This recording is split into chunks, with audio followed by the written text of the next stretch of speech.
Legacy Maker, the All Sports Network. The place is here and the time is now. Let's take it round for round. And people gather round. Let's see who can win the crown. All the marbles involved. Football, baseball, or golf. Who's dominating the hoops? Who's talking false or the truth? Yeah, come and show me your war face. I'll show you my war face. No holds barred, so for your sake, you better show up in good shape. Valuable information is key to your domination. So focus on preparation. Online is your reputation. Yeah, it's one-on-one. You and me, ain't no fear in me. You will see. When it comes to this, you be wearing the number 23. In debate, I hold my weight, cause these sports I'm attached to it. Your legacy, get ready, cause I'm gonna set a match to it. Hey. Burn 'em, fire, fire, fire, fire, burn 'em. Fire, fire, fire, fire, burn 'em. Fire, fire, fire, fire, legacy on fire, fire, fire, fire, burn 'em. Fire, fire, fire, fire, legacy on fire, fire, fire, fire, burn 'em. Fire, fire, fire, fire, legacy on fire.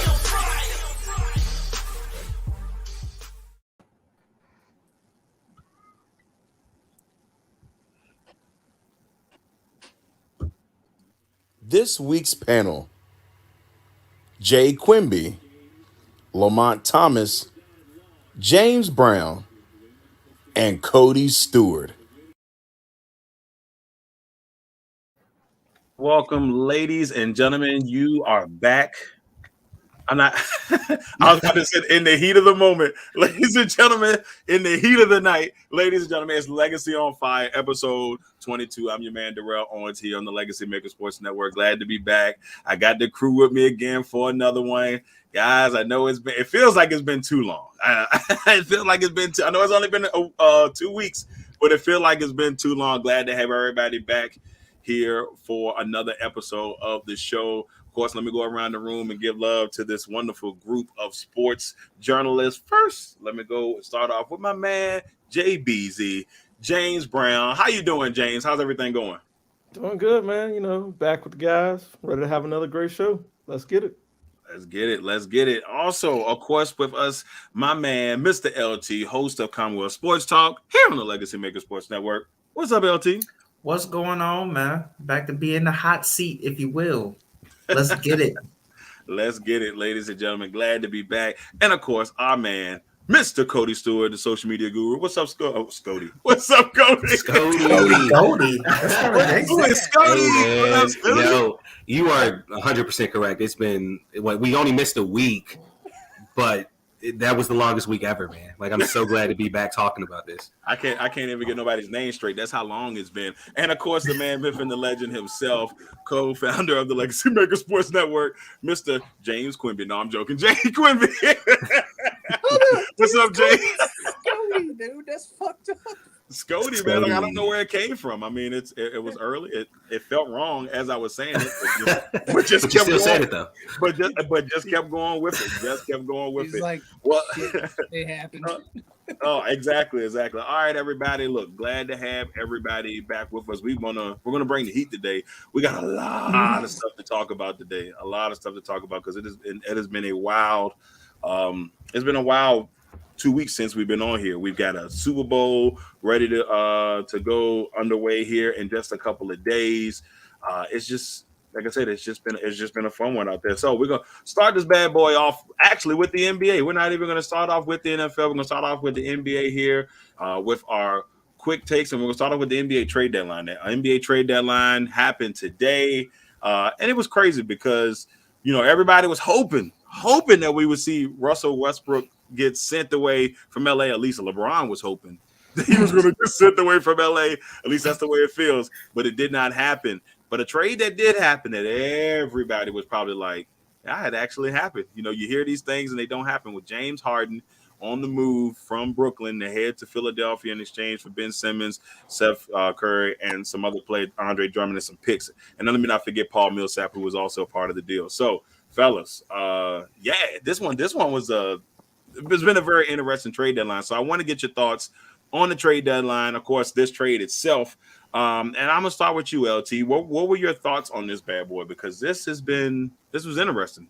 Yeah. I mean, you know how trade deadline is, man. It's like it's pandemonium sometimes. I mean, I don't know. I feel like it was good for the Uh-oh, we good? Disappeared. Oh, there you go. There you go. Oh, Houdini, right? Houdini. Nah, but yeah, I don't know. Like, I feel like the Harden deal was better for the net. I mean, for the Sixers to me, because they ended up getting him for less than what they got, what they offered last year when they were trying to get him. So I think the Sixers is good for them. And then there was some stuff that I wanted to see happen that didn't. I wanted to see maybe Jeremy Grant go somewhere, possibly. I wanted Collins to stay put, really, but some of those guys in the last years of the contract, Christian Wood for the Rockets, could have moved them, could have got pieces back. Some things that just didn't happen. I really thought the Lakers would make some moves, and they didn't. So that's on them. Yeah, I was definitely intrigued, but I think, from what I was hearing, the Lakers didn't have any prospects except for John Wall. And I mean, just imagine if you're Russell thinking, I got to go back to Houston. I bet you I'm glad I'm still here, even though they didn't want me here. Jay, what was your thought on the on this trade deadline and everything going on in the NBA? Some of them were just like very knee jerk. Like, we knew that Simmons was going somewhere, and we figured where he was going to go. But send those extra first rounders, it makes you feel like they're no longer trusting the process. And then, with the Cavs, I know why they went and got a person that I think they gave up too much for him, but because of the injuries that they've had, they had to, give up what they needed to bring back somebody into the backcourt. So, maybe Westbrook will just, I don't know, sit out the rest of the year for mental. I don't know. just gonna be out. James, what were your thoughts on this bad boy, man? The disrespect, right? Westbrook really hasn't had a good season, man. Let's just face it. But if you're the Lakers, your best asset was your 2027 first round pick, and I think everybody said currently that kid would be in 7th grade right now or something like that. So when that's their best asset, it's going to be hard to make trades. And then for Westbrook, he came from Houston before going to DC, and that was under the same regime that's still in Houston that shipped him out. So why would they want him back? So it never really made sense to me for the Lakers to ship Russ back to Houston. I feel like at this point it's just a contract and a guy they're stuck with. But as far as some other teams in the league, I think they made some good moves. We finally got to see if Ben Simmons is going to actually play this season now. Since he's finally out of Philadelphia, his mental might be where it needs to be so he can get on the court. We don't know if he's going to take a shot, but mentally he might be prepared to get back on the court. Yeah, I don't know if he's going to be shooting the basketball or not. I don't know if he's going to be shooting it, but he might be on the court. Not on the Markelle Fultz, though. Now, at least Fultz would try to shoot it. Simmons is like, look, if it ain't a dunk, if it ain't a layup, I'm passing. He'll probably pass that too. He might not even do the dunk. He'll be back. He'll be next week. Simmons is going to be like, I'm a flat earther. Wow, there it is. Cody, what are your thoughts on this trade deadline and this trade in general? Well, on the whole Russell Westbrook thing, the best the Lakers probably could have got from him is sending him back to UCLA and getting their water boy. That's probably the most value they would have been able to get for Russell Westbrook. But, honestly, I want to talk about a trade real quick that happened that a lot of people are against the Kings about when they traded Halliburton and Buddy Hield to the Pacers for Sabonis. I do agree. It does seem like they gave up a lot to get Sabonis, but I watched their game last night, the Kings, when they played the Timberwolves. And look, man, Sabonis really reminds me of Jokic a lot, other than he just does not really have a three-point shot. But just the way that he rebounds, the way that he has a mid-range game, down low, and also being able to facilitate and pass the ball, like, he really reminds me of him so much. And over the past 3 years, he's been averaging 20, 12, and 6. So, he's only 24, 25 years old. He's still going to grow. I really like the move for the Kings. But I really also I have to talk about the Nets real quick. And y'all have heard me talk about this a lot over the past couple of days, but I just want to talk about it again real quick.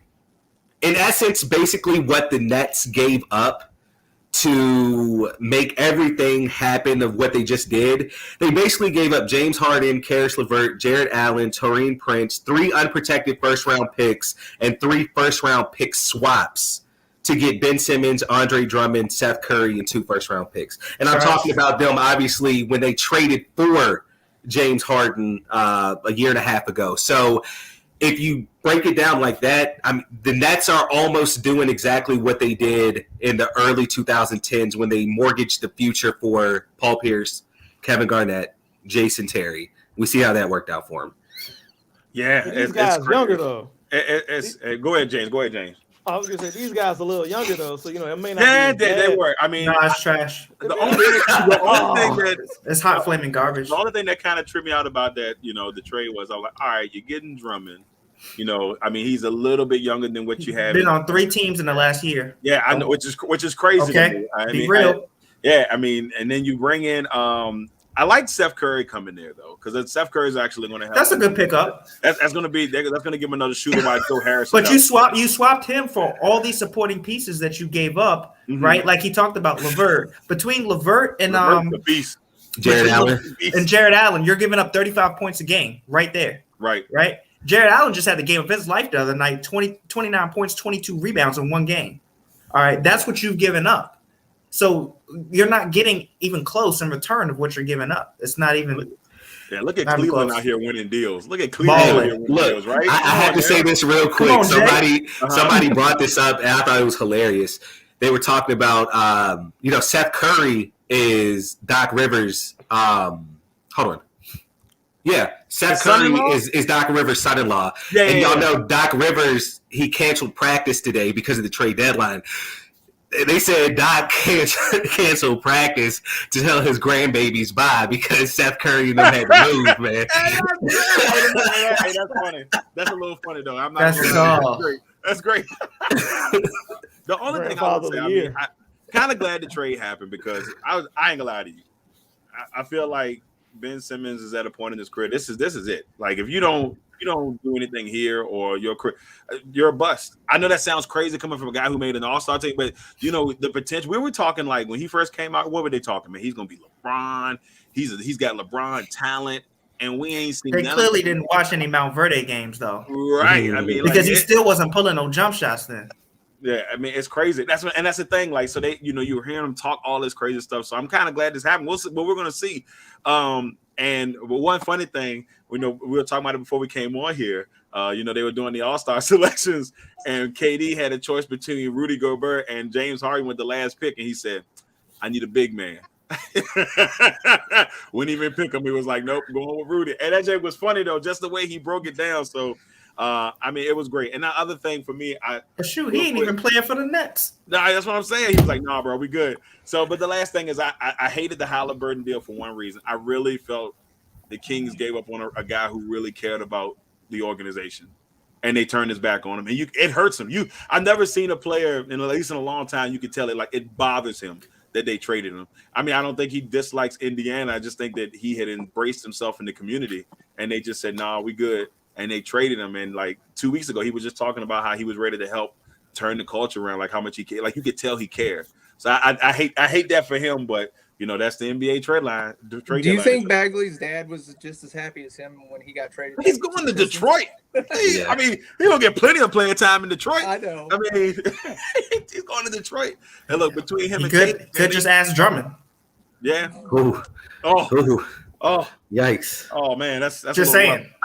All right. Hey, Darrell. Huh? Hey, I wanted to say one thing real quick about Simmons. I know we always talk about Simmons, like, he doesn't have a jump shot, this and that. But I wonder how much of this is going to help him going to the Nets because he knows he's not going to be the number one option. He knows he's not going to be the number 2 option when Kyrie's able to be on the court.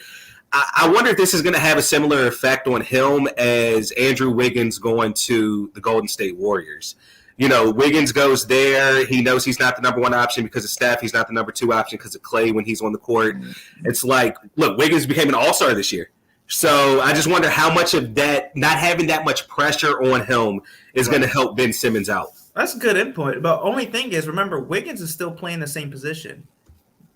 it's a foregone conclusion that they need to put Simmons in a position to succeed, and it's not at point guard. Yeah. That doesn't mean he can't play his game and have assists, because he still does his thing. Right. He can even guard the point guard position. You can do what you want, but you still have to put him off the ball maybe, and maybe a little bit different with the rotation to be able to make him fit in that system. Yeah, I mean it's going to be interesting over the next couple of months. All I know is Heat Nation #1 seed at the current. Let's go. That's all I got to say about that. And not only that, Darrell, but remember, we're not even healthy. I was the one who told LA before they got Westbrook that Lowry was the guy. He goes to Miami, and look what happens. #1 seed. And called it. Oladipo is not back yet. So that's all I got to say. Next topic. All right. So this one's a huge one. This one kind of came out of nowhere, and you're starting to hear a little bit of theories on what it could be. But Kyler Murray has removed all Cardinals, references from his social media. This is the new thing now. Like, you're an athlete, you mad, I don't care about this team no more. I'm taking all of it off. And that's what happens. So Kyler had done took all his stuff off from the Cardinals. It's a big deal. Some people are like, well, does he want to be out? Does he want the extension? So I kind of want to know, fellas, what your thoughts on Kyler, moving away on this one. I'm going to start with James. What are your thoughts about Kyler saying, all right, I'm just cleaning the social media for a little bit? Oh, this is simple. It's contract time. Kyler Murray knows what's up. He's completed his 3rd year of his contract under his rookie deal, under CBA guidelines. He's eligible to sign an extension. And for Kyler Murray, he's a smaller guy, stands by 5'9", maybe 200 pounds. And he takes a lot of punishment when he does get hit. It may not be that often, but we've seen it the last 2 seasons. When guys get shots on him, he takes those injuries and he ends up missing time. I mean, this past season, he was on an MVP hot streak, got hurt, missed a whole month, and came back and just wasn't the same guy. And this happened 2 years in a row. So if you're Kyler, it's like, look, I need my long-term security now while I'm still able to play to, be able to get my money, because we never know what that next hit might do to him. I'll say the one thing that he has in his back pocket that a lot of guys don't have is, well, look, if you're not going to pay me, I'm going to see what the Oakland A's talking about, because I still got this over here and go play baseball. I'm going to get my money that way. So, Kyler's like, look, either we paying or I'm walking. Plain and simple. Exactly. Cody, what are your thoughts on this bad boy? Yeah, I agree with James. It's one of those things where we know the size of Kyler, and we know that, he has been injured throughout his career a little bit. So it's one of those things where he's looking to go ahead and get that guaranteed money or that next big contract, because that could be the only big contract that he's able to get based off of, potential injuries or anything like that. But it does really cross my mind, like, does he want to go back and try out baseball? Like, does he see that the grind it takes to play quarterback in the NFL and the punishment that he's taken, he could take an easier route and possibly make more money by playing baseball? So that has crossed my mind. But I will say this, I don't fault him at all for trying to get his money now. And I was looking at some stats to some quarterbacks who had gotten a contract extension before their rookie deal was up. And a name that jumped out to me was Deshawn Watson. We know Deshawn Watson in his first, couple years in Houston, he looked really good. He was very good. Murray's numbers compared to Watson's are not far off. They're close in total touchdowns, close in total yards, total turnovers. So, I mean, that's just something to think about. We look at Deshaun Watson, and he passed the eye test. I know a lot of people have questions on Kyler Murray right now, but they're very similar as far as the stats go. All right. Jay, what are your thoughts on this Kyler Murray situation? I agree 100% with the guys said so far. The thing is, why do the social media crap? Why, air your dirty laundry out? Get it figured out behind closed doors. If you get it done, you get it done. If you don't, walk away. Being his size, it's probably better to play baseball because the injuries are not going to be what they are with football. And you're probably going to make more money and have a better career and be able to walk away from it instead of being pushed in a wheelchair. He's social media distancing. That's right. LT, what are your thoughts? I'm glad I'm last because y'all know Kyler, my boy, so I'm about to set it off. All right, check it out.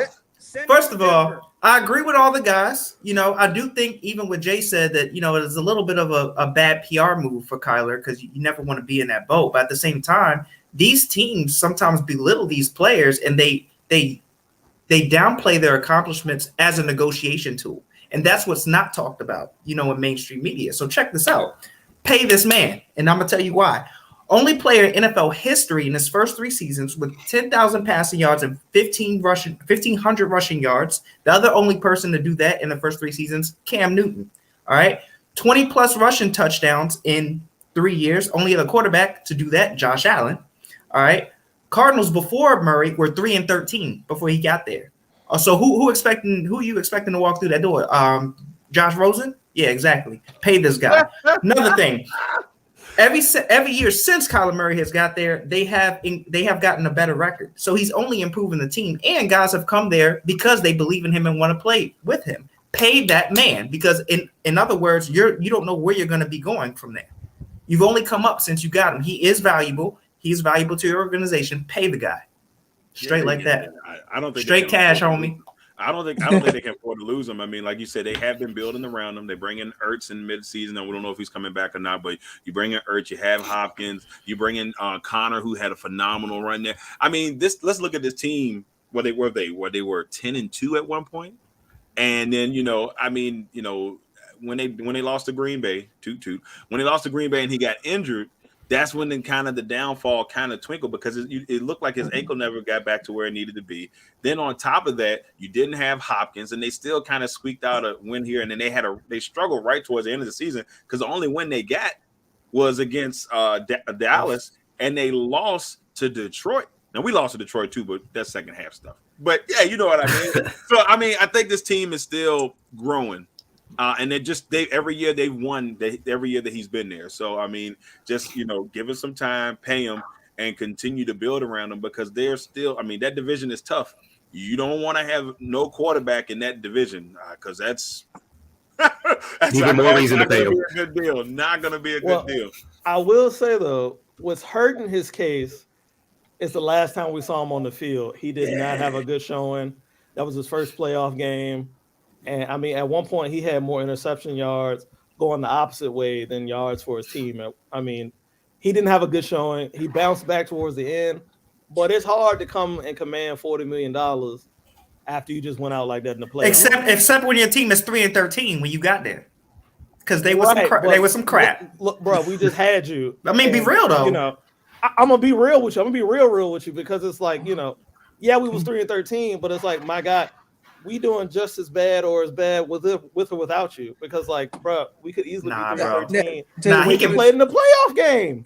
He can run out of bounds and then get 5 wins. He had the chance to update his resume to get that $40 million. I hear what you're saying, though. By beating the Rams, and when it came time to step up, he didn't do it. Maybe they looking like, maybe it was funny because I know, but at least he showed he can do it because he beat them already. Well, I know that I heard not when it counted the most though, and that's what they're probably looking at. Right. Well, I know that they had a stat where they said whenever if he ran for 5 yards, at least 5 yards plus, then they had like a phenomenal record. But in these last couple of games, he didn't rush the ball. And they said when he's not using his mobility, they just, he's staying in the pocket is not the same guy. And maybe he just got tired of, running out the pocket. He didn't look like the same guy. I don't know if it was something ran around. He was hurt. He was hurt. So I honestly think that we've been very fortunate to see quarterbacks like a Tom Brady who, in the first, 6 or 7 years of his career didn't have a true, that guy at wide receiver or tight end or whatever. The same with Aaron Rodgers. We've seen Aaron Rodgers play with some good wide receivers, but we know that he is a quarterback that can play. He doesn't need his top receiver and they can still win. We've been so spoiled with that.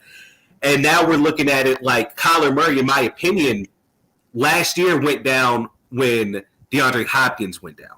Yeah. Their team looked completely different without DeAndre Hopkins. So I can understand both sides of the argument because it's there's times when you're not going to have a number one receiver, but as a quarterback, you're supposed to overcome that. Right. And Kyler, as of right now, has shown he cannot overcome that. It's a tough deal, man. It's going to be, this next couple of months. I know, Super Bowl's on Sunday and then the season's over, but The real season begins in about 3 weeks. So that's going to be real fun from that point on. I mean, you got the draft, you got all that Hey, stuff. did Off-season anybody will be else watch wild. the Senior Bowl? Anybody else? Oh. Or am I the only person? Yes, He's a- I missed it. 100%. I saw a little bit. ESPN highlights on my phone. Yeah, basically. That was me too. There's a Definitely lot better of than the Pro Bowl. And I read a couple of write-ups. I read a couple of write-ups about the Senior Bowl too. There's a couple guys that popped off, and I fell in love with. So Trevor Pennon, bro, offensive tackle from Northern Iowa. Yeah, my man was No, out there. my man made himself some money, bro. Like, I mean, big time. people were projecting him to go, maybe second round. Not I would put before. my money on it that he's going to go top 15 He in this reminds me draft of coming that up. Whitewater guy from last year. I can't think of his name. Quintez. The guy that plays with Buffalo. Yeah, Yeah. the guy that plays with Buffalo. That guy It's was going to be the monster same last dream. year. He's He was pissed out off there. all the time. He was just making people look bad out there. So, yeah, it's going to be, that's what I said, the all season's coming, so the good times are coming. All right, I next noticed one. Darrell mentioned the Pro Bowl. Yeah, I think yeah. The dodgeball game, that was more exciting than the actual Pro Bowl. Yeah, the Pro Bowl was, I mean, somebody The said just dodgeball make it a game flag was lit. football game at this point. Just make it a flag football game. And let's talk about the next thing and the Pro Bowl, how they were still able to participate in the fucking Pro Bowl with the felony. Yeah. Let's talk about that. So, Oh, let's bring me to my next point here. So, Alvin Kamara got arrested in Vegas while at the Pro Bowl, and it's just it's a crazy situation. I believe it was a fight in a nightclub, and I still don't understand why these players. I know you got to go out and have fun, but guys, like you make too much money. There's too much social media out there. There's I'm not always even a gonna target get on to that. I'm not even gonna get too deep, and I'm gonna let the boys handle this one. Jay, I'm gonna let you start off with this one, man. What are your thoughts on this situation about Alvin Kamara getting arrested? I mean, you got a target on you. You're in Vegas, Sin City.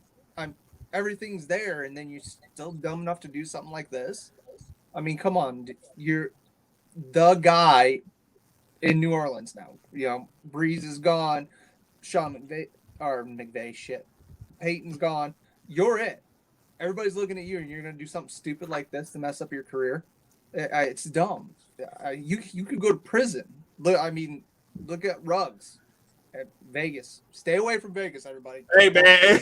Hey, Vegas. Hey, it's been rough for an NFL player and being in Vegas this year. LT, what are your thoughts on Yeah, this? let's add to that list because we all know Ruggs, was charged with the 2 felony counts of both DUI and reckless, for that incident. You got Nate Hobbs, the cornerback, got a DUI, fell asleep at the wheel, or he fell asleep in his vehicle in a parking garage, and he also got charged. You got it's dangerous, man, for a guy like Kamara. 5 years in the NFL, 5 Pro Bowls. Man, he's been doing it. So you gotta. The question is, what's going on with these players in Vegas? And should everybody, should all these teams who wanted to go there and all the leagues that wanted the teams, should they reevaluate that? Yeah, it's We very talked about this, interesting. Darrell, didn't we? We did talk about this before. Cody, what are your thoughts on this one? So, I'd heard about, what happened, but I didn't do any research as to what popped off. Apparently what they're saying is the man who was beat up, he was trying to enter an elevator with Alvin Kamara and a group of guys that Kamara was with. And Kamara stopped the guy from getting in the elevator, put his hand on his chest and kind of pushed him back. This is what the report is saying. And basically from there, it turned into kind of like a pushing match. And then boom, Kamara did what he did. I agree. You have to be smarter. You have to be smarter. I agree with what Jay said. You have a target on your back, and you already know that when it comes to athletes, actors, actresses, whatever it is, there's going to be people out there, especially in today's day and age, there are people out there that are going to try their best to do something that results in them being able to sue that person so that they can get some sort of payday. And I feel like this is a very good case of that. I mean, the guy, I don't know if y'all saw a picture of him, but he was messed up. Kamara might need to, on part-time box or something like that because, this dude went off. But you have to be smarter than that, man. I understand we're all human. I can sit here and say, I wouldn't do that, but I wasn't in that situation. Who knows what I would have done?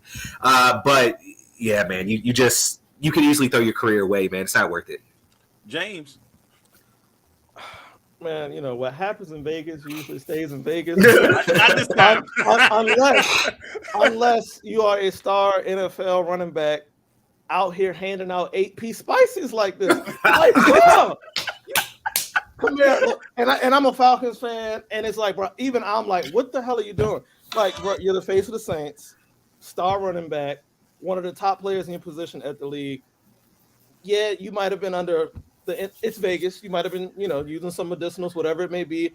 You got to be smarter than that. But not only that, this is also a lesson for everybody. Make sure you know who you're surrounding yourself with, because why did the people he was with not say, hey, man, step back. Hey, man, look, let's go and get out of here. Or, hey, look, we'll handle this. You go and head upstairs. That's what you need. You got to know who you with. That's what you pay. You got to watch what you're doing.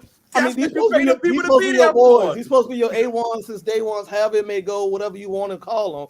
But it's like, bro, where were they at to step up and be like, hey, look, dog, we'll handle this. You go ahead.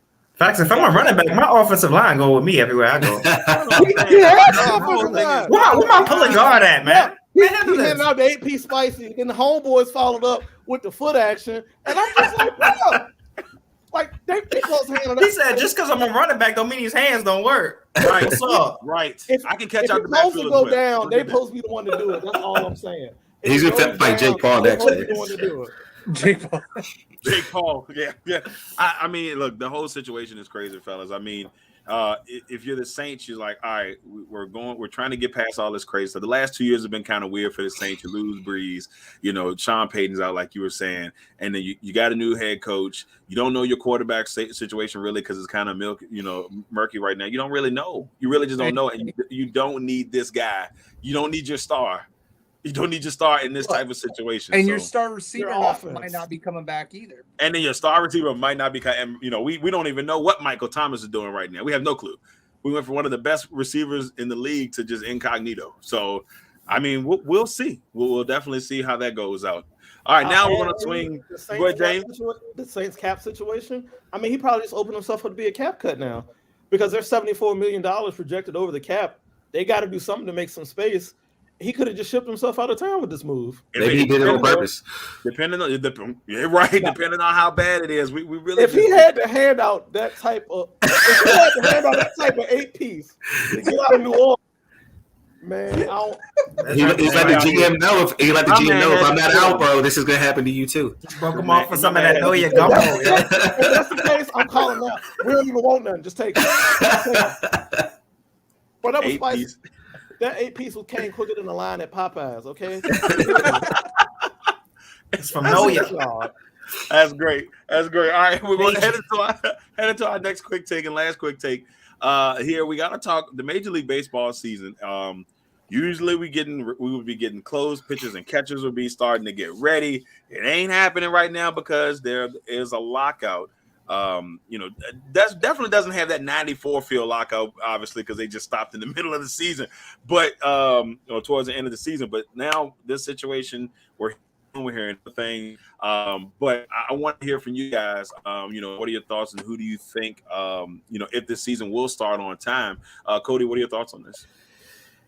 These lockouts are just, are they a pissing match? Like what exactly in all these sports, man, when a lockout happens, I'm always going to be pro player when it comes to lockouts, because it just feels like the owners are the ones making all of this money, man. Like all of this money. The league is making all of this money, and the players get, a small portion of it. And it's like, I don't see anything wrong with the players coming back saying, we want this, we want that, because at the end of the day, they're the ones making them the money. So I hope that they get this together. Will the season start on time? I agree with you. This doesn't feel like a 94 season lockout. I feel like they'll be able to overcome some things. But, I mean, if I had to put my money on it, I don't know what spring training is supposed to start, next week? Yeah. Or the pitchers, the pitchers and the catchers are supposed to start next week? Yeah. I don't know, man. Something tells me that the season will start, but it might not be until maybe late spring, early summer.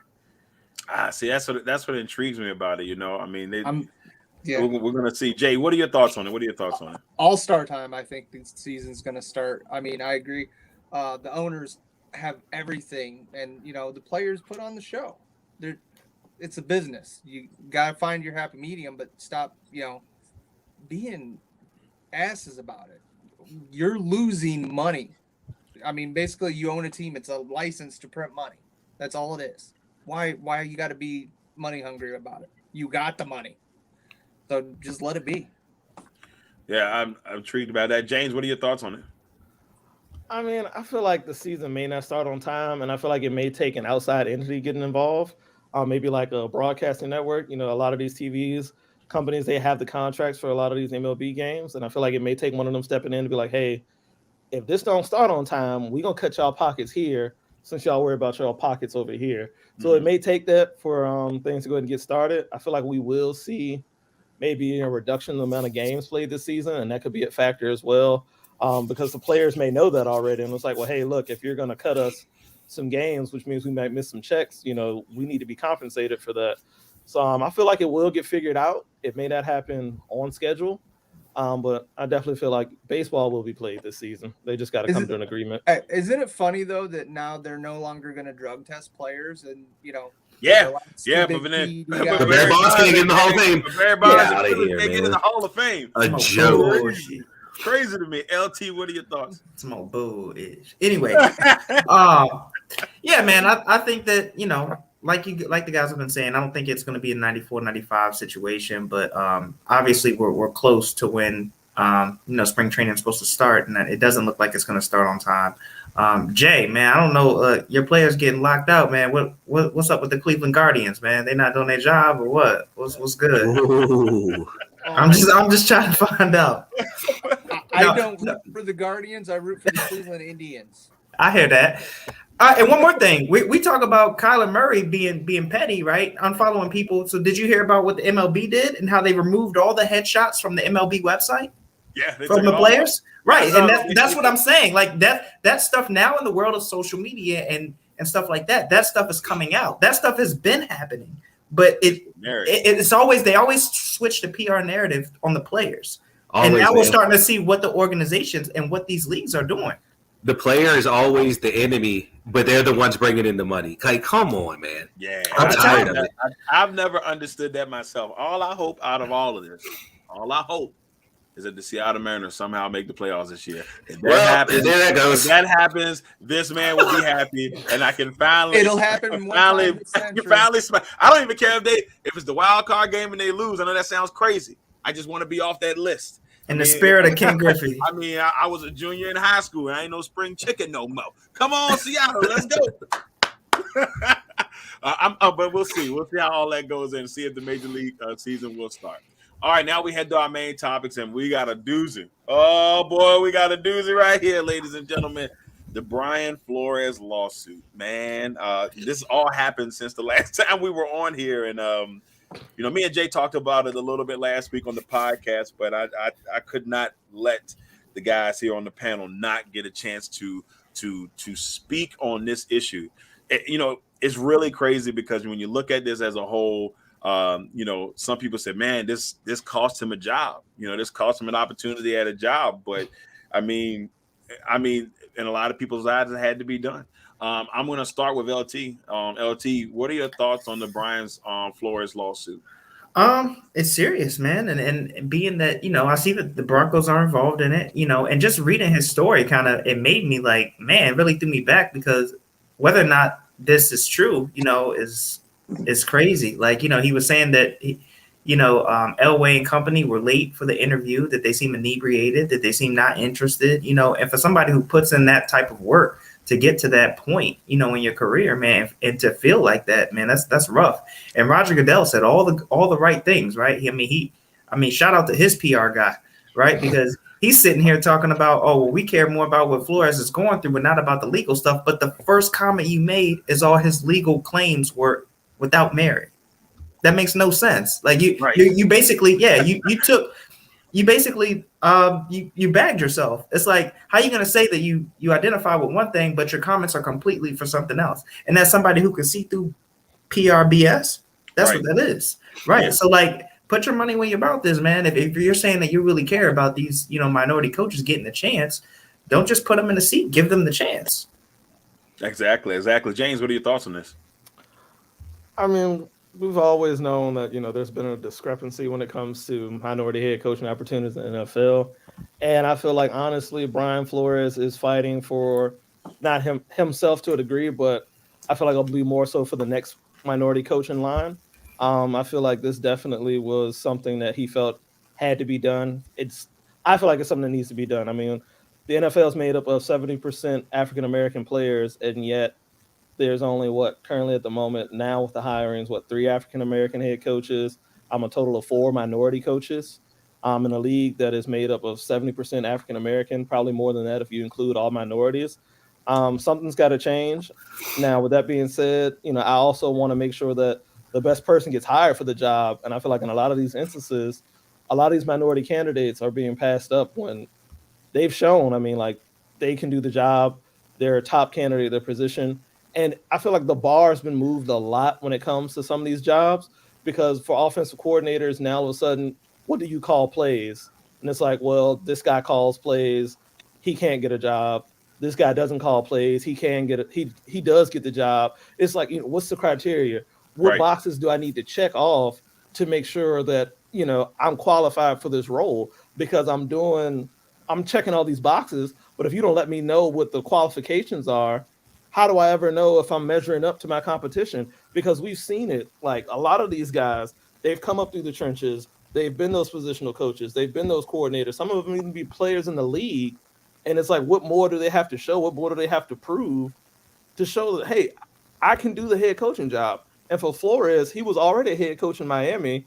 And you mean to tell me he couldn't come into another organization and lead their team to success? I mean, he had 2 winning seasons in Miami with Ryan Fitzpatrick and Tua Tagovailoa as his quarterbacks.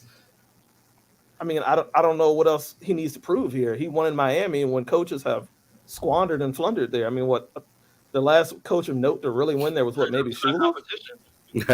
I mean, right. I don't know. I don't know what minority coaches have to show. I don't know what else needs to be shown, but it's kind of frustrating. It's definitely frustrating, but I don't know. It definitely is that I know just the whole situation just seems weird most of the time, and it always just feels like there's always something missing. It's like for me, it's like a combination package. Like you want to be able to say, okay, look, and I want to be able to get this job based off my marriage. You don't want to get the job because, well, all right, well, he's black or he's a minority. We can get him a job. We get a 3rd round pick. Even if we just get it for a year, we got him for a year, and then we can get rid of him. Kind of like the Texans, you know what I'm saying? Yeah. You kind of get that feeling with the Texans. They hired my man last year. They really wanted to hire Josh McNown. Held off on him and said, "Nah, I'm gonna go ahead and hire Cully. We'll get a 3rd round pick out of it because we didn't have any draft picks." I'm just saying, and so it's just like you want to get it based off of that, but then you also get the vibe that it's just not a fair playing field. Cody, what are your thoughts on the situation? In my first put out the fire when we started doing this about a month ago, mine was talking about hiring more minority coaches as head coaches based off of 70% of the league being African American, more than likely about 80% or more being minority in general. And I brought up that something needs to change, and the Rooney Rule, in my opinion, needs to be done with. All right. So, and just hear me out on this. All NFL teams know that at the minimum, they have to interview 2 minority candidates. Okay. That's wasting the minority candidates' time, because I could probably say I would say maybe out of the 8 to 10 teams that needed a head coach right now, maybe 10% of the minority coaches that were interviewed maybe had consideration for the job, but the other 90%, it was just, all right, we have to check this box because we have to interview you. It's wasting their time. They need to scrap this and do something else. And I want to say this is my idea, and it sucks that we have to get to this level, but my idea would be to compensate a team for hiring a minority candidate. Now, I understand we have you get 2 3rd-round picks if a minority candidate is brought on at a higher position to where he left, right? But we need to add time frame to this, right?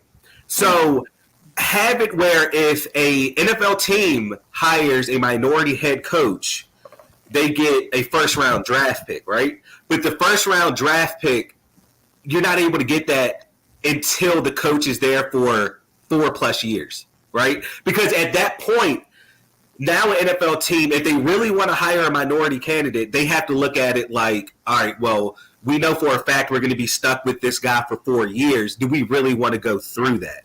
So that will weed out, do they really have interest in the minority candidate or do they not? That's my solution. Might not be the right one, but that's something that I think they could build off of. All righty, Jay, what are your thoughts on the situation here? Hey, I agree. They're unreal. It's just there to pacify people. They don't really follow it.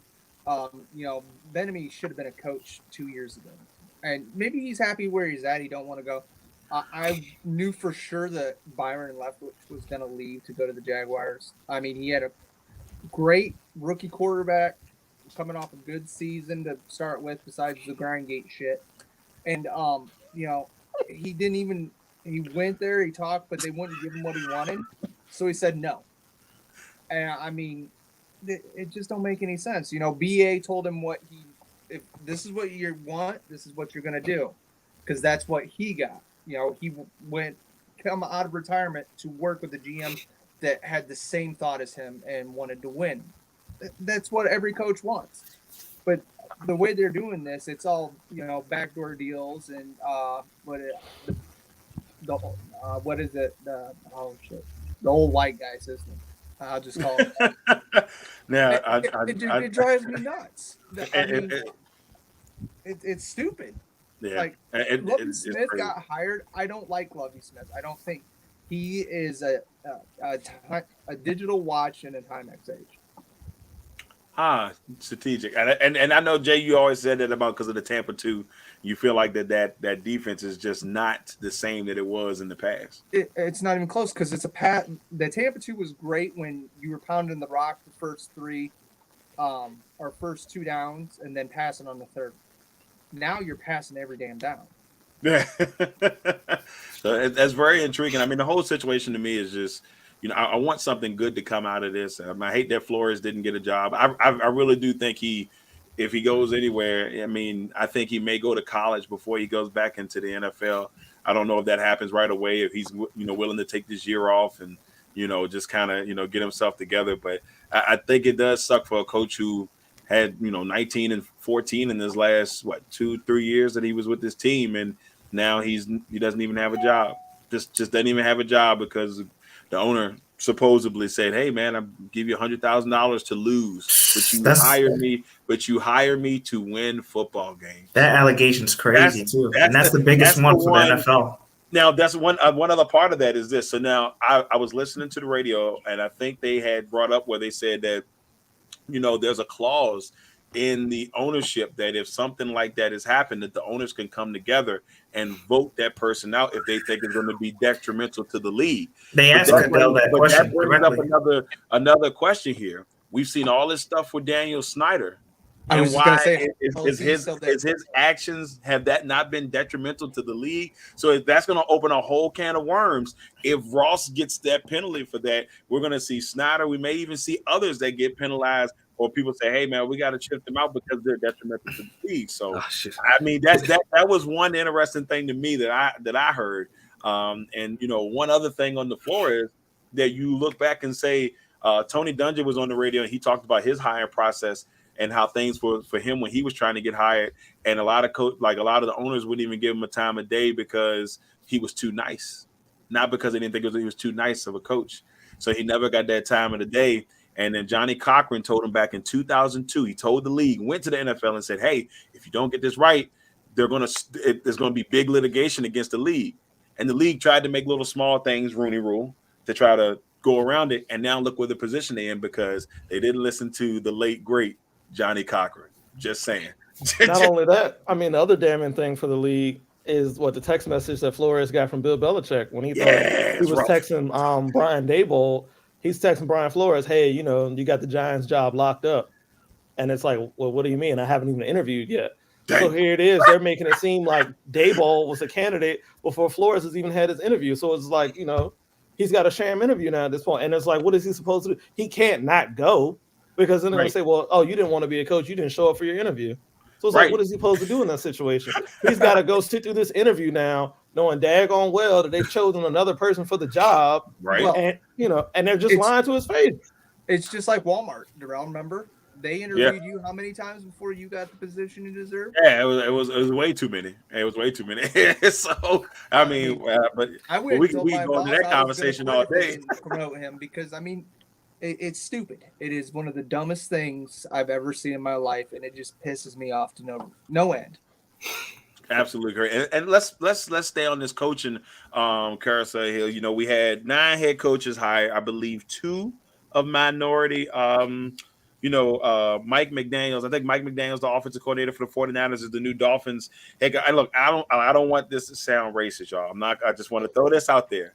Thank you for saying when I saw my man's picture, I did not think when I saw my man's picture, I was saying to myself, "Whoa, wait a minute, you sure? Like, where's the?" I mean, but I understand that some people just get a stronger gene on one side or the other. So I just want to make sure I let y'all know that's what it is. But I ain't gonna lie to you. The first glance, I was like, "What?" His dad's black, apparently. His dad's black. His dad is black. Okay, his dad is black. That's what we've been told. I appreciate Black you daddy. saying I'm that, back because on I saw He that, must I was be. like, huh? Cody, I think it might be your tone if he's Is it? It might work in McDaniel's only way. favor. It might work in his favor because you never know. If Oh my God. So let's go ahead and get into this. So we got these head coaches here.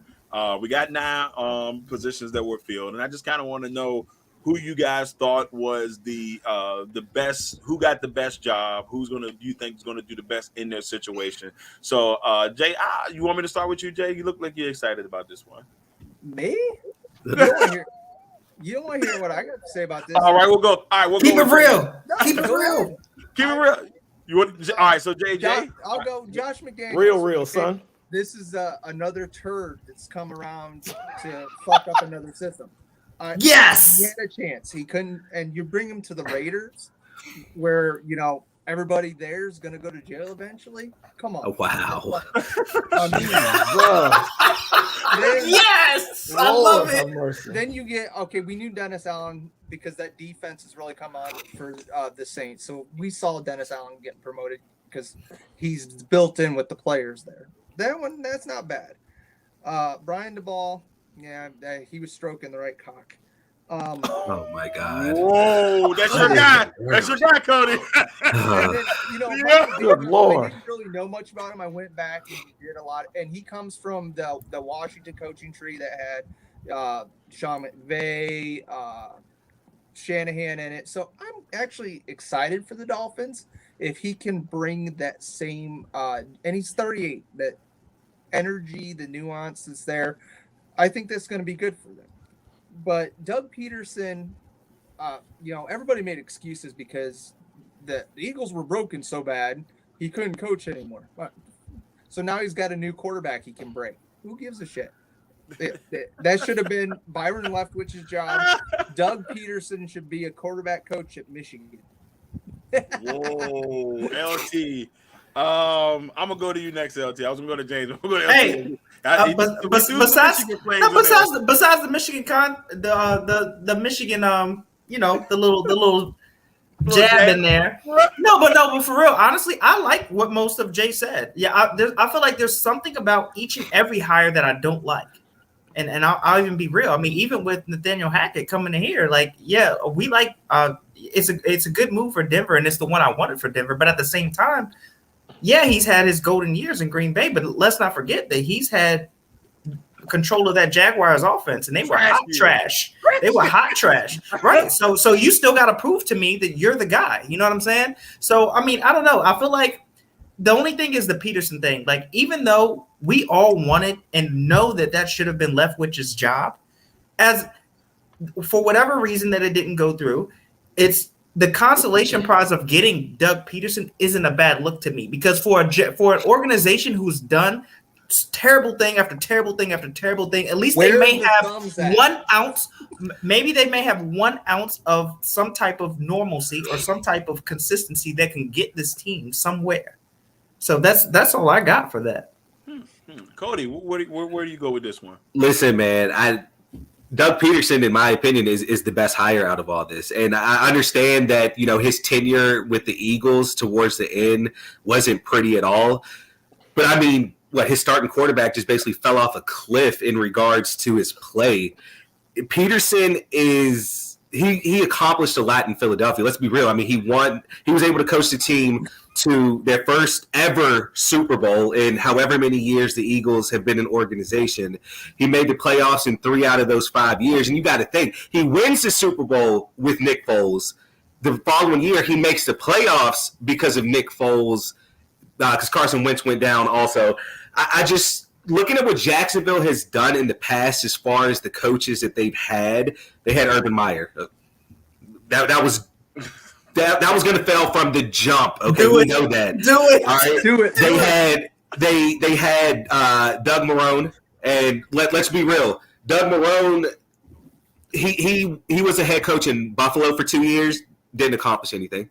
He goes to Jacksonville. Yes, he got him to the AFC Championship game, but outside of that, you take that year out, he went 12-37 as a coach for Jacksonville. And then you had Gus Bradley, who was a first-year head coach. His best year was 5-11 in 4 years of being there. They're finally getting somebody in there who has the experience of taking his team to the ultimate prize and winning it. This is a good move for Jacksonville. I heard Urban Meyer in there, so you already. Get over my head.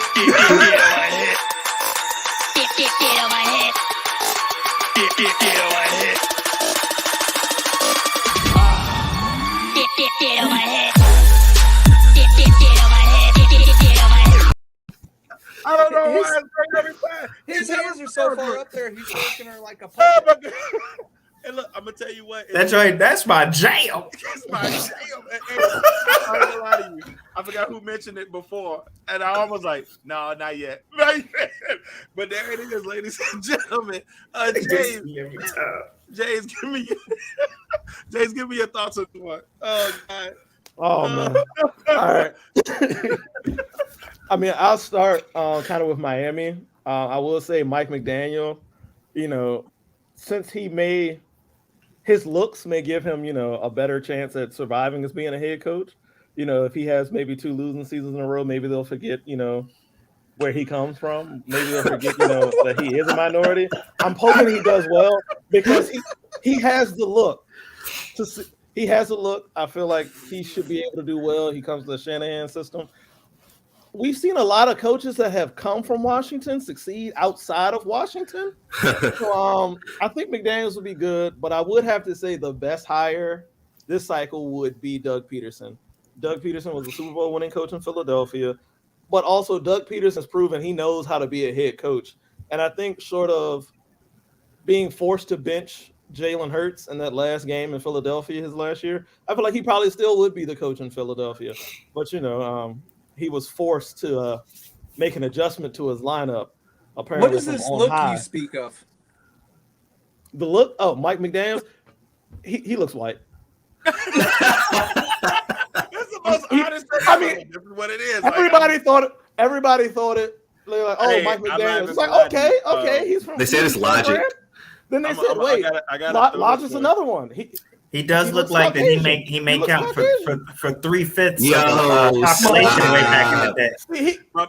He had that thought we all thought when they were like, the Dolphins will be considered for multiracial head coach Mike McDaniels to get minority compensation. We all said minority compensation. What they looking at? When that came out and said he was multiracial, I was like, oh, all right, so he, got some Puerto Rican in him, or something like that. Nobody knew. And then they were like, African American. I was like, It made me think of that 23andMe commercial with that girl. I'm 1%.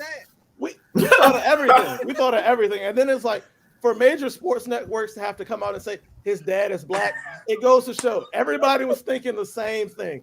Nobody wanted to say it. Everybody was thinking the same thing. I mean, it's all over the news like, well, his dad is black. And it's like, that's where the multiracial comes from because nobody saw it. Yeah, but everybody's like, wait, they're getting diversity consideration. Why? Like I said in my earlier comment, he must be Cody's complexion, and that's the only way I can see it. He's fair skinned. I think Cody got him. He's got the glasses. He's got the flowing hair though. My man's hair looks like it flows through the wind and the breeze. Hey, hold on, y'all. Hold on. Y'all want to talk about hair? Yeah. Can I show y'all something real quick? I know that this is not part of the podcast. Okay, Yeah, I know it's not. Throw it in there. But listen, I really want to show y'all this, and the world can see it as well. Actually, you know what? Doesn't look like I'm gonna be able to find it. So never mind. But you started talking about the hair, and I wanted to show you a picture of me 12 years ago with the hair. Well, but if you find it, if you find it during the time, you gotta let us know. Hey, Found it. I want to see it. Y'all ready? We ready. Hold up. We're gonna zoom in. That's Mike McDaniel. Bruh, tell me why everybody says I remind them of Pinky off Friday, bruh. Oh, you do look like a pimp, bro. Hey, you need to slow this motherfucker down, baby. Look like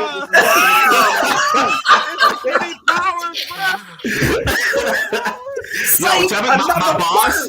I showed my boss this the other week. He said I looked like a Samoan wrestler back in the 90s. Dude, I thought when you God. showed me that, I was like, "That's The Rock's little cousin." The Pebble. The Pebble. Oh, that's okay. hilarious. All right. Before we go to before we hit, put out the fire, we do got one last topic, ladies and gentlemen. Becca, I know you're gonna beat me later, and I apologize. I do, but it is just a great source of entertainment. I got to throw out there. This is what you're gonna be rocking in 20 years, bro. I'm with it, baby. Hey, you're gonna look good. That's all. Come on, Lovey. All right, now let's go get to it, y'all. Here it is. We're finally here. Super Bowl 56. The saddest thing about this is that the NFL season is going to be over after this game. That's the saddest thing that's happening after this game. We got two quarterbacks in this contest that I don't say young guns, but we got a young gun and a grizzly vet, probably one of the toughest quarterbacks in the NFL. He's been through a lot, and a lot of people are rooting for him because of that. So finally, we're going to this the Super Bowl, Bengals and Rams. The best thing about it, and Jay, don't beat me up for this, no Tom Brady. It's just going to be a different Super Bowl. We're going to see two teams, an organization that's never won it, and an organization that won it one time. So we're going to get an opportunity to see something different. I mean, I am excited about that. So I went 0-2 last week, or the week before last. I just can't pick them. I don't even want to jinx anybody, so I don't even know if I'm gonna make a selection today, y'all. I just don't want to do it. I'm 6-6 right now in the playoffs because of that, But that was just me jinxing the 49ers. You know how that goes. My plan worked. It worked to NXT, and I don't want to mess it up this week for nobody. So let's go around the room here. James, I'm gonna go with you first, brother. Who do you got in this one? Oh man, I'm just hoping for a good game overall. We got Rams offense, Rams defense going against Joe Burrow, coolest guy in the game, apparently a QB right now. I will say, man, nobody expected the Bengals to be here. Like, nobody. Even if you ask Cincinnati fans and you told them, hey, at the end of the year, you'll be in the Super Bowl, they'll say, get the hell out of here. Like, nobody saw this coming. Like, it came out of way left field. But I will say, they fought through a lot. They've overcome a lot of adversity to get here.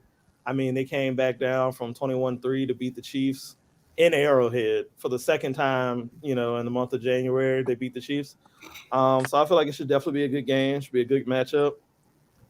Interesting fact, I believe quarterbacks named Joe, like starting quarterbacks named Joe, are 6-1 in the Super Bowl. So, Burrow does have that on his side. I feel like, honestly, man, this game will come down to who has the ball last. I really feel that way. I feel like it might come down to who has the ball last. We can see a potential shootout. I think the Rams are winning it, though. I mean, we're in LA. Stafford, his legacy's on the line. Aaron Donald, his legacy's on the line. Jalen Ramsey, he'll be looking to lock up Chase, whoever he faces. He's got a lot on the line as well to prove that, hey, I'm cornerback number one in the league, and I also got a ring. So I definitely feel like, Rams will pull it out. They'll bring it home. Second team to win a Super Bowl in their own stadium 2 years in a row. I think we'll see it. Well, there we go. Next one, LT. All right. I got some predictions, man. And I'm gonna go both of these teams, man. It seems like they deserve it. But I'm gonna say this. One, I think the Bengals are gonna score first to make it entertaining. I just think that, everybody thinks that the Rams are gonna come out a lot of people think the Rams are gonna come out and they're gonna shut them down. I think if the Bengals score first, it's gonna start the shootout that we want, and that I mean personally I want to see. I think there's gonna be a lot of back and forth. I say that at some point in this game, the Rams are going to get a safety.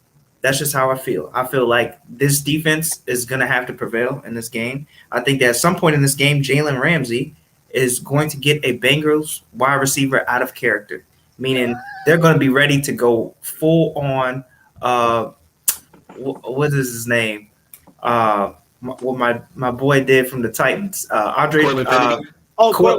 Johnson. Andre Johnson. They're gonna go full Andre Johnson on him. Oh no! I feel like hopefully not that bad, but he's gonna get them out of character. You know, most of those three guys, man, you don't really see them. You know, personal fouls. You know, frustrated, ready to fight. Jalen Ramsey does it to you.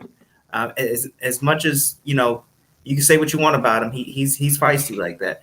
I say also that the Rams, feisty. The Rams are going to win this 33-24, and I got the Rams taking it by 9. Okay. Cody. Hey, Lamont, I want to say you said that there's going to be a Rams cornerback that gets a Bengals wide receiver out of character. I could see it. I could see it being flipped, man.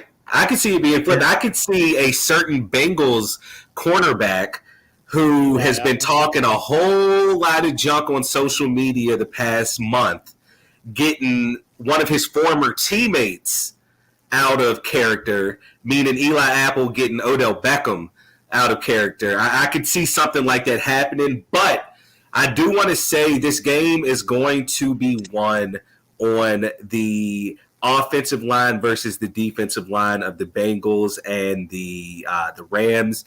Aaron Donald still has a bad taste in his mouth losing to the Patriots about 3 years ago in the Super Bowl. And what was the one addition that the Rams made during the season? A Super Bowl MVP, I believe, that they brought in from Denver, Von Miller. I think he's going to be able to get that defense just laser focused, man. Laser focused. I think Aaron Donald wins MVP of the Super Bowl. That's my prediction. I think he's going to have 3 sacks on Joe Burrow. And I have the Rams winning this game 27-17. Let me tell you something about Eli Apple, though. He better hope that he can catch an interception if it's thrown to him. And you better hope he don't see Cooper Kupp in his nightmares. It's a wrap. That's what he needs to be worried about. Now, I mean, we now even with the 3 sacks by Donald, we've seen Burrow get sacked 9 times in a game, and they still pulled that sucker off. So that's because the Titans don't have no offense. The Rams do. That's because Tannehill threw 3 interceptions. That's also true. That's also true too. Remember the Titans. Messing up your weekend, James. They messed up your weekend. James, what are your thoughts? Gonna blitz all night. Jay, what are your thoughts on this one, man? Who you got? As much as I want to see the Bengals win it, just because nobody expected, none of us thought they would be here. I really would like to see Stafford go out, let him win his Super Bowl. Let whoever, decides that, draft picks aren't worth shit and they keep trading them away for players. But I think Von Miller is because they're going to triple team Aaron Donald. He's going to do his mayhem. He'll get 2 sacks, but it's going to be Von Miller with either a strip sack or a tip interception that's going to change the game. And I'm going to say it's going to be 13-24 Rams. 13-24 Rams. All right. I'm gonna go ahead and do it. I'm just gonna ruin the Super Bowl for him. Pick the Bengals. Yeah, you already know. So I mean, look, my thing is, it's just something about Burrow, man. Like I don't know what it is, and I think Cody, you were the one that brought it up a couple weeks ago. The man just doesn't lose in prime time. The man just doesn't lose in prime time, and he went into a hectic Steelers situation, pulled it out. Went into a very tumultuous, Nashville situation, pulled it out. This is even more pressure. If this man pulls this out, I'm telling you, if this man can make this happen, oh my goodness, I'm gonna be the guy. I'm gonna say Bengals 26-23, and I don't know who's gonna be the MVP. Rams pull it off, baby. Thank you, Dio. You're welcome. You're welcome.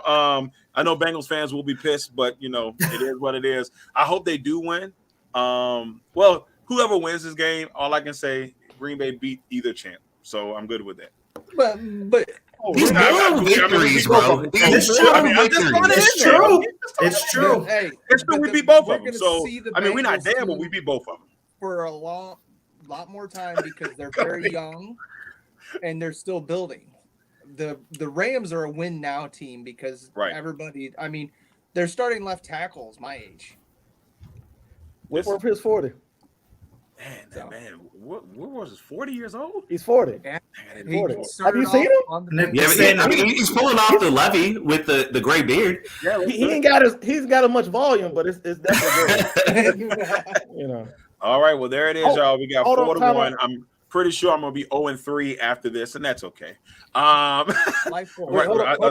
Nation, you should be happy. You should celebrate. Your guys just won the Super Bowl. All right, now we're gonna, ladies and gentlemen, it's time to Fire, fire, fire, fire, burn on. Fire, fire, fire, fire, burn on. Fire, fire, fire, fire, legacy on fire. Ladies and gentlemen, it is time to put out the fire. Our wonderful time here on Legacy on Fire is coming to an end. It's making me so sad. The hour goes by so fast when you're having fun. The hour goes by so fast when you are having fun. So, let's see who's gonna get to put out the fire first. Who looks eager in the eyes? James looks eager in the eyes. You looked excited, James. James, put out the fire. A little bit. All right. Starting things off, just want to say, let everybody know, I actually did get to talk with Odell Beckham Jr. this week. He wanted to let me know that it's really been helping him, that I've been telling him to avoid boats at all costs. Okay. All the way through the playoffs. I had to let him know, man, just stay away from boats. You only got to do it for one more week.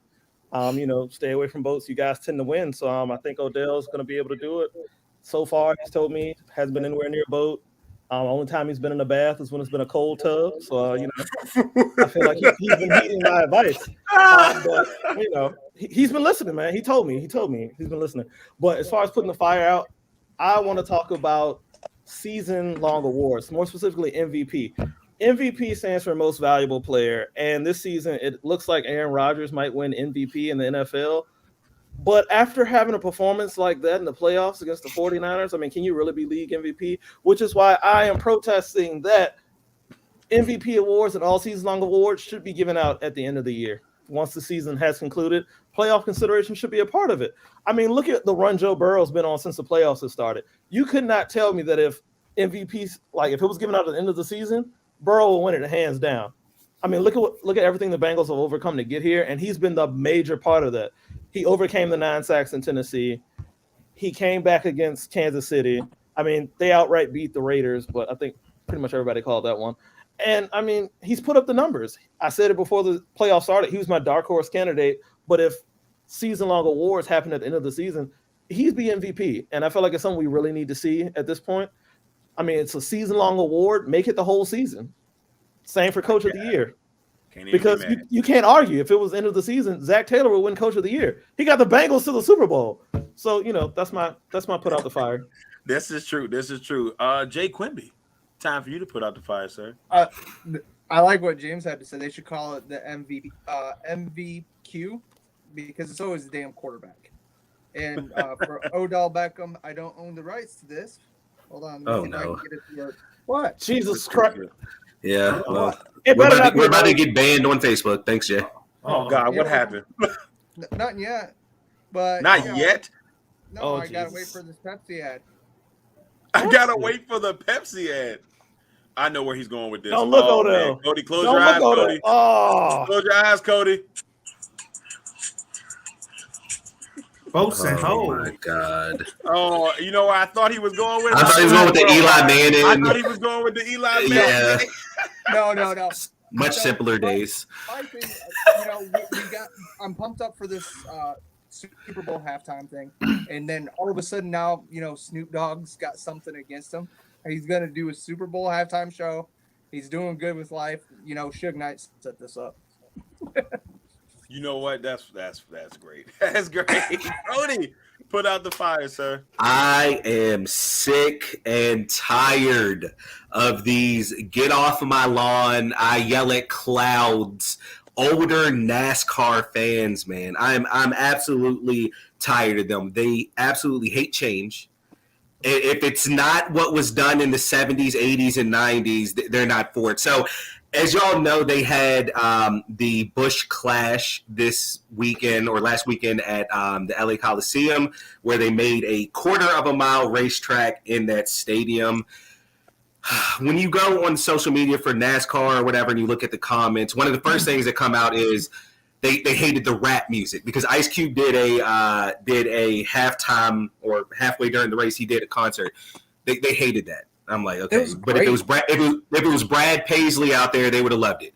Brad Paisley, baby. Like, I mean, they hated the track because it wasn't a mile and a half Charlotte track. It's shorter than any track that's ever been on the NASCAR circuit in recent years. I'm tired of it, man. Like, they absolutely hate change, and if NASCAR is going to grow, they have to change things in the sport. They can't just stick to what it was back in the 80s and 90s. I'm just tired of those fans, man. I absolutely hate it.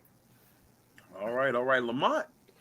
All right, put out the fire. I'm going to bring it back to my team. I'm going to bring it back to the Denver Broncos. You want to get your name out of this Flores beef? Forget a black coach. Give me a black owner. 2 candidates. Byron Allen, the guy who owns the Weather Channel. His name is thrown in the hat. All right, you got Robert F. Smith, the billionaire that started Vista, the Vista Equity Company. He's worth $5.7 billion. His name is thrown into the hat. We don't just want to sit at the table. We want to be the table. Give me a black owner. I'm ready. I'm ready for change. I'm ready to let somebody else have a chance. This is good for the NFL. Let it happen. Let's go. Get Johnny Elway's ass out of there. That too. Johnny got to go. He got to kick What is those stupid ass? You can't pick a quarterback with his old dumb ass. LT, I want to throw this out there to you, though, because a certain former wide receiver posted something on Twitter about an hour ago saying that Donda Sports wants to buy the Broncos. Mr. Antonio Brown. That's who I don't want. I don't want hell. You can keep that Kanye in your weird-ass looking shoes. I don't want none of that. Nah. Free Eagles for everybody on the Broncos. Nah. I think Kanye just want a place to sleep. Nah, yeah. He gonna sleep Hey, in he the was stadium. sleeping in Mercedes-Benz Stadium. You know what, He was Kanye? sleeping in the stadium in Atlanta. Listen, it can always be night. Don't come over to Denver. Leave that mess where you at. I don't want that. I don't want that money. Nah, bro. Oh man. All right. So I'm gonna put out the fire, and it's gonna be a light one today. And it's pretty much on the Pro Bowl, y'all. I mean, why at this point? It's just you got to change it. I don't think I've gotten to the point where look, it's not going to be something where the big stars are going to show up. It's really become the equivalent to the NBA All-Star sophomore rookie game. That's what it is nowadays. And so, I mean, at that point, let's just do a showcase for the young talent in the league, because that's pretty much what the Pro Bowl is now. You occasionally get a sneak, Russell Wilson goes there. They'll get a couple of guys in the league who they probably pay under the table, say, hey, would you please come so we can just have somebody here that is superstar quality. But you have all these young guys. If you look at that Pro Bowl roster, the Mac Joneses, the Najee Harrises, it's really just hey, here it is. This is our future. And in 2 or 3 years, they won't be in the game. So at this point, Pro Bowl, if that's what you need to do, so be it. Just make it happen, because NFL, that's the one thing game-wise that it feels like you just get wrong. Maybe that in the preseason. But please, let's either figure out the Pro Bowl, because take it back to Sean Taylor knocking people head off. Yeah. You might as well make it a flag football game. But that's my put out the fire on that one. All right, everybody, that is it. This is it for episode 22 of Legacy on Fire here on the Legacy Maker Sports Network. Thank you all for tuning in. We truly appreciate y'all coming out. We are back, baby. We're back. So, we're 6,000% sure we'll be back next week. Me and Jay also will be back with the podcast next week. So make sure y'all watch out for that. So we got a double whammy coming for y'all next week. It's going to be a very, very fun week. And we're going to be talking post Super Bowl and what else is up to come. I think NBA All-Star Game is next week. So we'll have all of that stuff to talk about here on Legacy on Fire. Before we get out of here, Cody, anything you want to say, brother? Hey, man, it's been fun, bro. Absolutely love it, man. Once again, it's an honor. I appreciate it. All right, James, anything, brother? Great time as always. Love being on here with the guys. it's looking kind of down for the Lakers at this point. You know, hopefully they can maybe get somebody who's in a buyout. Do they still have the amnesty clause? Because that's the only way I think they can get rid of Westbrook. Anybody with the jersey under the number 1 should be gone. They gotta go. Like, can they still amnesty? Dang. Like, can they still amnesty players? Because like Westbrook's a perfect candidate. Oh my God. Oh my God. What else can you do with them?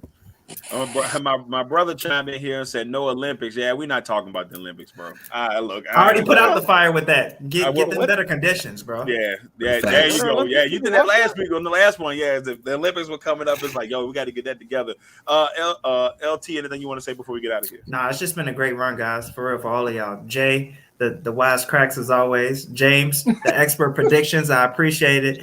Darrell, do what I can. We gonna get your picks right one day, bro. Don't even worry. That's it. Just get it. I don't ask for a lot. And Cody, the excellent analyst, man. I appreciate being on here with all you guys, for real. You know, it would make my playoffs if I got this one right. I'll take this. I mean, I long range 2 weeks in a row. Hey, I don't get it right, but that's just look forward to next year, bro. Don't even you know. Look, he can't. Rogers is gone. He can't look ain't no telling what that went. Hey, you might want to. You can show him what Denver is, though.